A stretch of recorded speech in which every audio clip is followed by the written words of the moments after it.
explore some of India's finest luxury homes, from fashion designer Tarun Tahiliani's colorful and textured home to an interior designer's homage to her roots, featuring traditional Indian paintings and sculptures.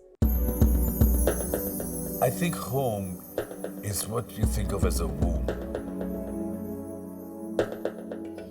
You can let go, you sink, you sleep, you regenerate, you share, you laugh, you create your most wonderful memories.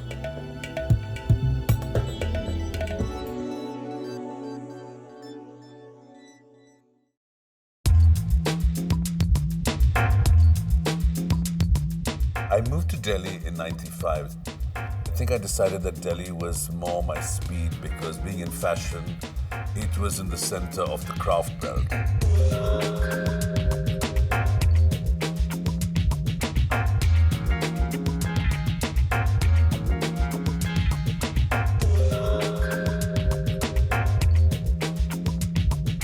I love art.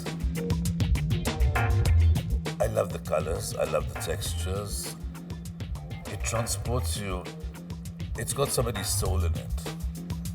I've always associated beautiful homes with a lot of art. Whatever it is you need to present it. The story of how we originally ended up in this house. My father's best friend, my godfather, got the land in 1997, and my godmother told him that she doesn't feel comfortable living in such a secluded area.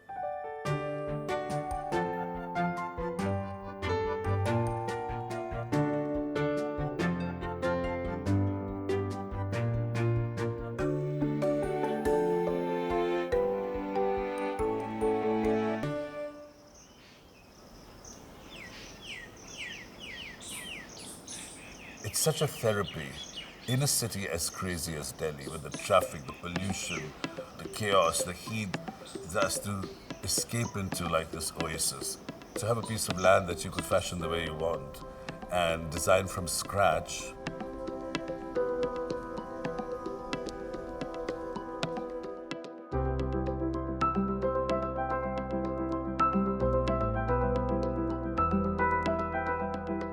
Well, I hate to say that it was colonial inspired, but they had a certain flow to it. The Brits really understood Indian climate, so these houses were built with high ceilings, they had courtyards, they were cooler, they built cleverly. I mean, there was no air conditioning back then. But of course now, because we have so much more glass, I wanted to feel the gardens inside.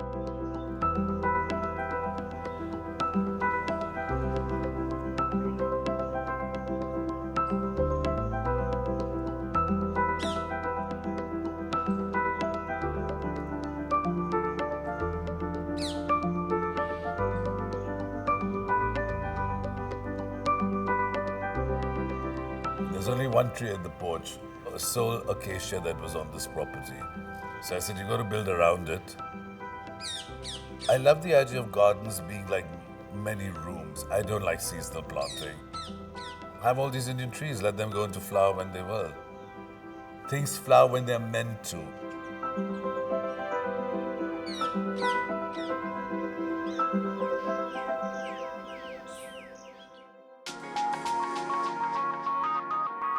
As I got into fashion, I went to parts of India that I'd never have dreamt that I'd go to. My whole idea of beauty and my eye changed. I began to understand why, as Indians, we did things in a certain way. So my eye began to change both for pattern, for color, for texture. There's such a beautiful variety of things, old and new, that are done in India. One of my purposes, because I feel we were brought up so disconnected from what the essence of this country really had to offer, is to keep trying to push the boundary of how to make India modern and contemporary.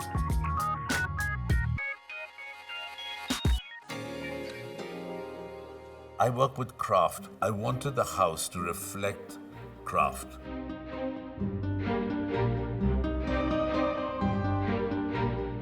These walls have been wallpapered in just stone sheets of silk paper done by a local Indian artist. Everything has a story, everything's been picked by me.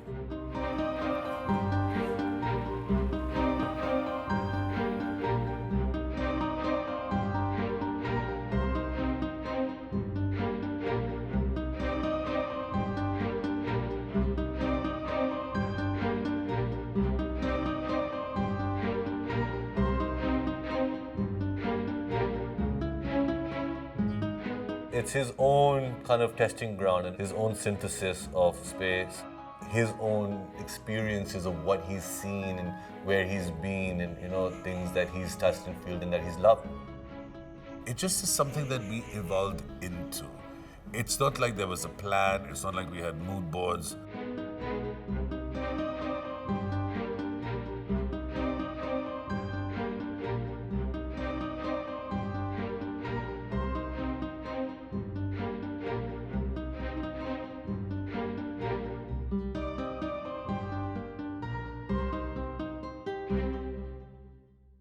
All design is a visceral process, and it's inevitable. The t-shirt will influence the cushion will come in and influence the next thing.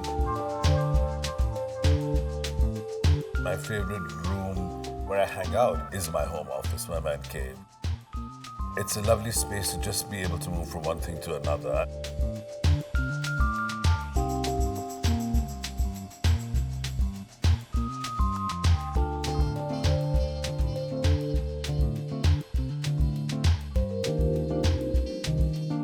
I do love it. It's a reminder that life's worth living, that it can be snatched in a moment, so live it fully. His passion for design and his inner need to create is something that consumes him. Always tell people, my children, follow your passions. Don't have an agenda. Just do it.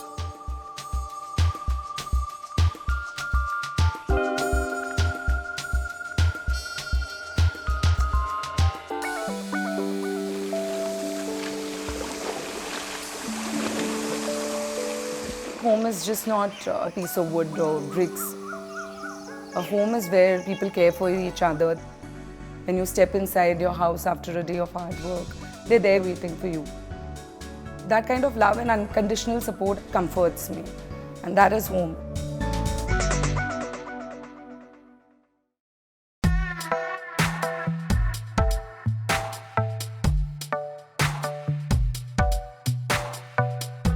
Both of us have had humble upbringing.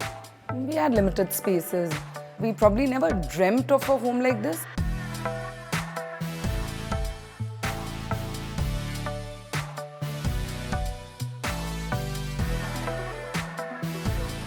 This area, which is called Chhatpur, is the only space in Delhi where we actually have all these big, huge lands.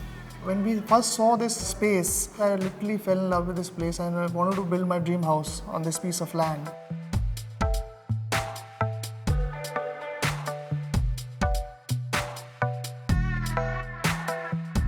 The idea when we created this entire home, it should reflect what we are basically as people. We created spaces which were important to us.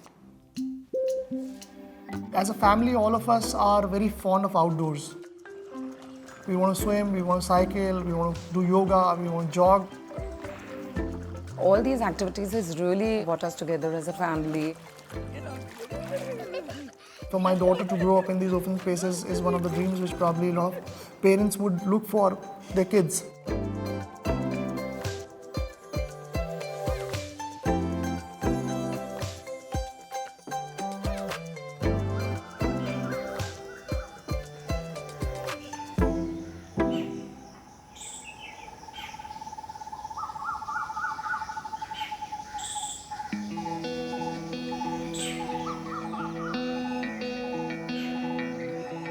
We've built that gazebo surrounded by the trees. So that part of the house does not get any sun. There's shade all throughout the day. So it's really one of the ideal retreats to practice yoga.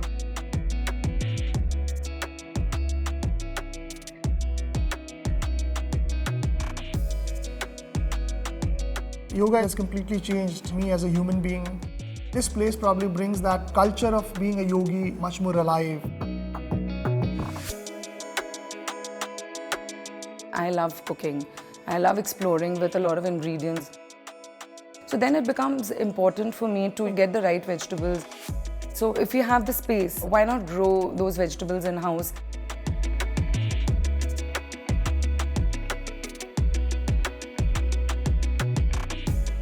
%30 of our kitchen requirements are being fed in terms of vegetables and fruits from what we grow here.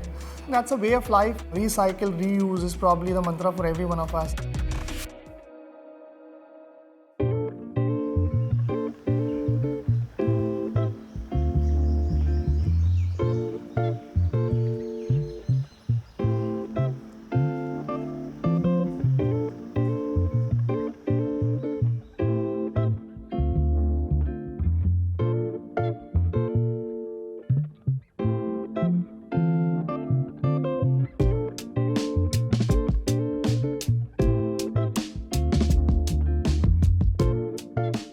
The most time I love spending is the main living room of the house, and I really enjoy sitting here and enjoying the beauty outside.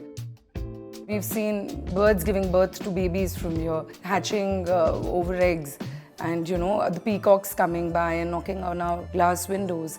It's very cozy and it's a very warm place to be in.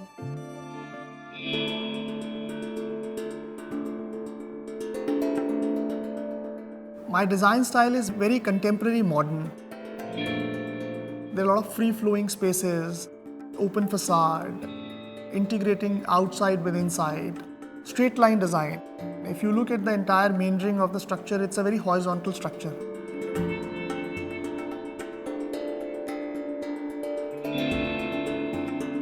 Going in sync with the entire design philosophy, we've tried to use simpler material.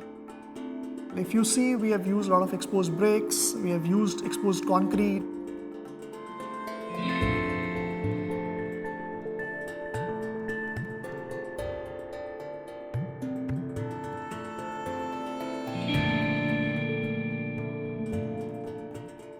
We built a library inside this house for her.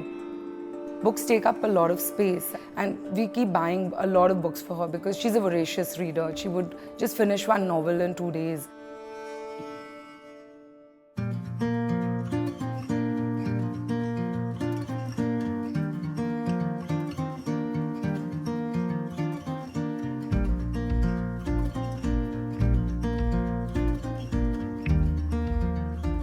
We wanted to create areas where we can entertain our friends. Friends are an extremely important, integral part of what you are. My wife, she also loves to host people. She's a very gracious, generous host. We've never thought it as just our place. We love people, we love our friends, and there are a lot of spaces where they can move around, and we spend a lot of quality time together with them. This house basically was conceptualized with the idea of all the luxuries of modern living. We have a home theater in this house. We have a place where we can play pool. This space comes alive when people are there. I have to share my success, my joy with my friends, my family, people who matter to me. Social fabric is one thing which really distinguishes India as a society from a lot of other places. And this home perfectly reflects what we are as individuals, what we are as family probably. And that is the virtue we stand by.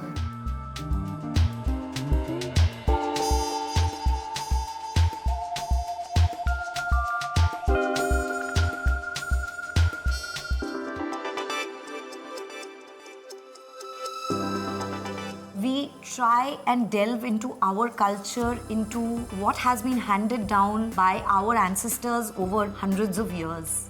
And we go back to our roots. Why is it important for us to preserve? I would say, why not? This is all that we have.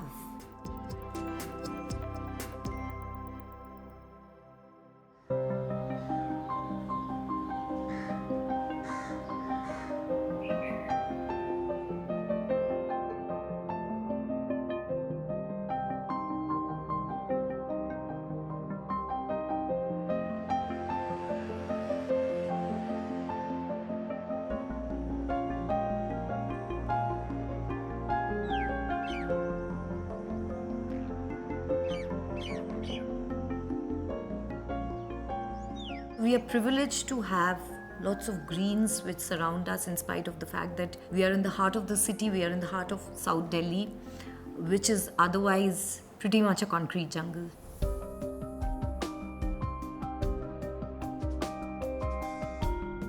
This is a Harshringar tree, not a very common tree found in New Delhi.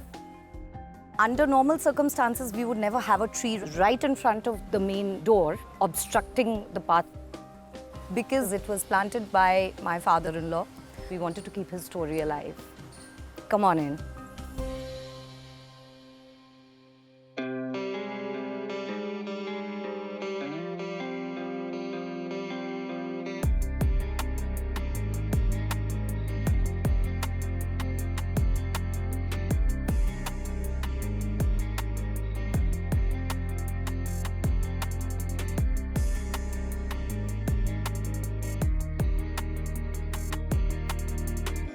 As a country, we have a lot to offer in terms of our traditional skills, our art, in terms of our craft.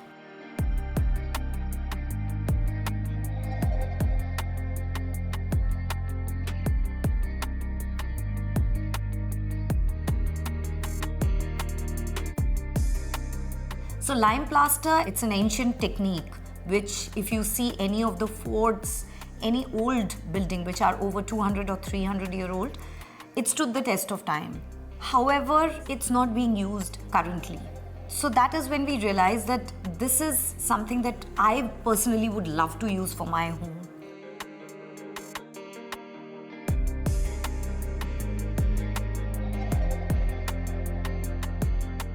So the granite that you see on the dining wall, those are byproducts of granite quarries, used as stone dust or to pave roads. I loved the organic quality about it, and I just wanted one wall to have the uneven texture and the raw appeal of stone.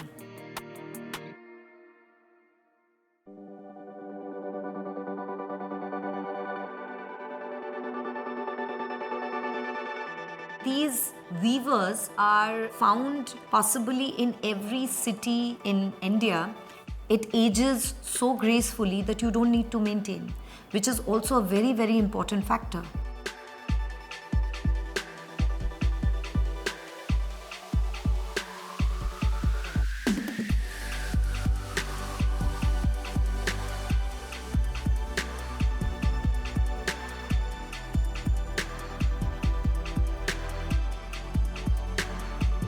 Every art piece or every sculpture that you see in this home has its own story. I collected the art over 20 years, and I wanted to bring it all together under one roof. And I wanted the entire family to enjoy that process and to be a part of it.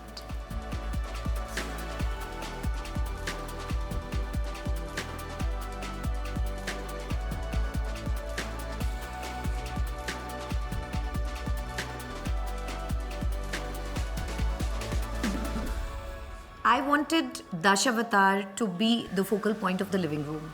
So I collaborated with this brilliant ceramic artist and this Japanese artist who used steel and bend it in different forms.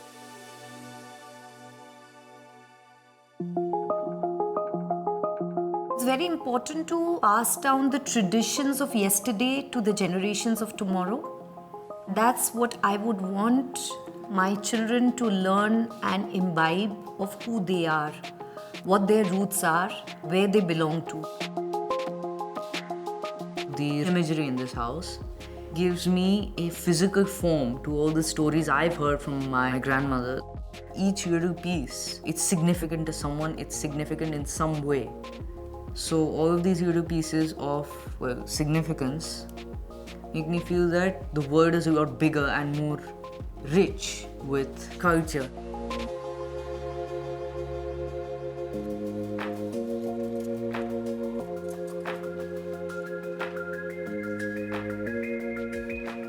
Patuas used to sit outside the temples, and any devotees would give the patuas a very small amount of money to paint the deity they really wanted.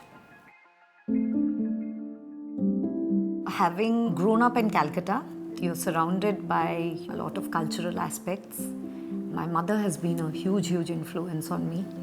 She have been always very passionate about art, music, dance. The family room, that's my favorite. This space is something that allows all of us to do numerous things but still be in the same space. A house is always a reflection of who we are and who we wish to be. I always call myself a storyteller. So it could be a very deep desire in me to impart a certain value which I very strongly believe in. Absolutely, this is my dream home.